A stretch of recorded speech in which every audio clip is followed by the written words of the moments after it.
Alors après le schéma théorique du circuit water cooling, la présentation concrète de ce système mis en place dans le boîtier avec la configuration. Alors comme indiqué dans le schéma du circuit water cooling, on retrouve les 4 éléments indispensables pour réaliser un circuit de water cooling, car sans ces éléments, évidemment, le système ne peut pas fonctionner.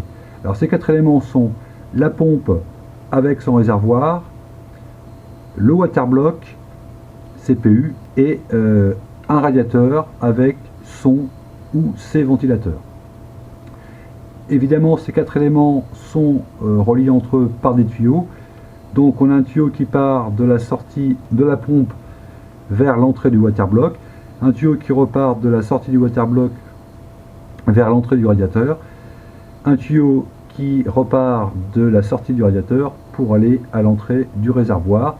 Là, le réservoir et la pompe sont en connexion directe via un connecteur mâle-mâle, mais si la pompe était séparée, indépendante du réservoir, on aurait tout simplement un tuyau via des embouts qui relierait la sortie du réservoir à l'entrée de la pompe. Alors quelques indications sur ces différents éléments.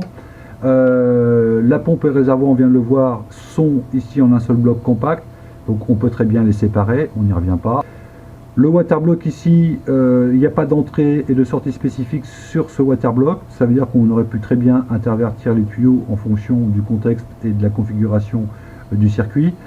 Par contre, certains water blocks ont une entrée très spécifique et une sortie très spécifique. Dans ces cas-là, il faut absolument que la sortie de la pompe rejoigne l'entrée du water block et que la sortie du water block aille jusqu'au radiateur. Pour le radiateur ici, on a un radiateur en 3x120 qui est surdimensionné. Normalement, la théorie veut que si on refroidit qu'un élément par le water cooling, un radiateur avec un ventilo de 120 ou de 140 suffit. Toutefois ici, comme le CPU est overclocké à près de 5 GHz, le CPU émet beaucoup plus de chaleur. Donc dans ces cas-là, on surdimensionne le radiateur en 2x120, 2x140, voire 3x120, 3x140. Là, on a une petite marge avec un 3x120 qui permettrait éventuellement d'aller refroidir également la carte graphique. Alors, dans ce circuit de water cooling, des éléments supplémentaires ont été ajoutés pour le rendre plus pratique.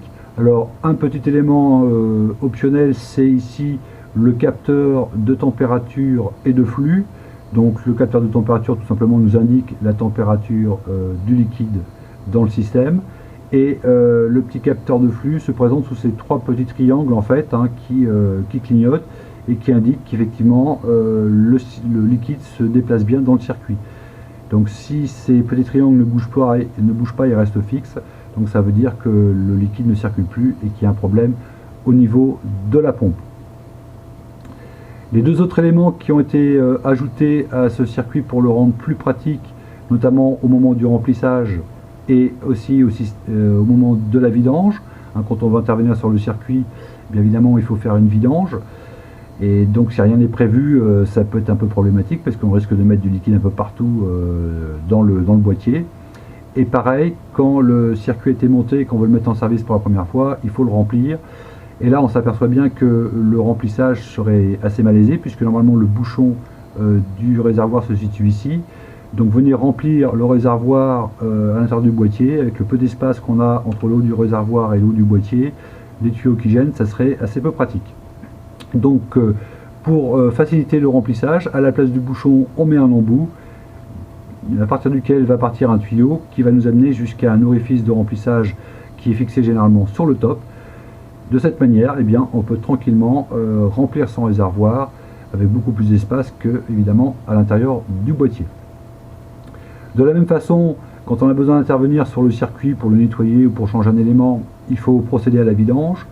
Donc normalement, on peut avoir un circuit de vidange grâce à un T qui est ici. Donc à partir du T, au lieu du bouchon ici, on aurait un embout avec un tuyau qui partirait jusqu'à un drain port, c'est-à-dire un orifice de vidange qui est fixé à la façade du boîtier, en bas du boîtier. Bon là, pour simplification, à un moment donné, je l'avais mis en place, mais je l'ai retiré. Donc il y avait un tuyau qui partait jusqu'au drain port. Donc là, j'ai tout simplement un bouchon. Donc là, quand on veut faire la vidange du circuit, tout simplement, je mets un bac sous le bouchon et tout simplement le liquide coule dans le bac.